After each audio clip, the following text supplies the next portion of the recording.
ঈদগাহে আমরা সাধারণত ঈদের নামাজ পড়ে থাকি, বছরে 2বার ঈদের নামাজ পড়ি, বাকি সময়টা আমরা দেখা যাচ্ছে ঈদগাহে খালি পড়ে থাকে। এই সুযোগে দেখা যায় অনেকে ঈদগাহে অনেক এলাকার ছেলেরা খেলাধুলা করে, আবার অনেকে পশু চড়ান। এখানে মাসালাটা খেয়াল রাখতে হবে, ঈদগাহ অনেকাংশে অনেক ক্ষেত্রে মসজিদের হুকমে।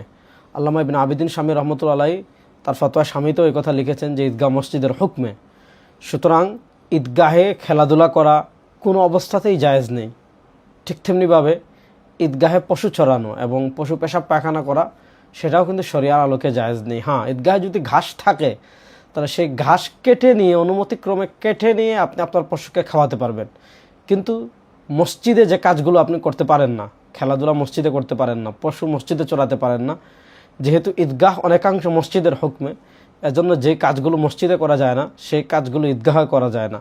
আমরা যেহেতু 2বার ঈদের নামাজ ঈদগাহে পড়ি আর বাকি সময় ঈদগাহ পড়ে থাকে, এই জন্য দেখা যাচ্ছে বাচ্চারা এটাকে খেলাধুলার মাঠ বানিয়ে ফেলে। আবার যখন বর্ষাকাল আসে, অনেক জায়গায় ঘাস পাওয়া যায় না গ্রাম অঞ্চলে, সবাই মিলে ঈদগাহে গরু রাখে, ছাগল রাখে। এই বিষয়গুলোর ক্ষেত্রে আমরা সবাই সর্বোচ্চ সতর্ক থাকবো ইনশাআল্লাহ।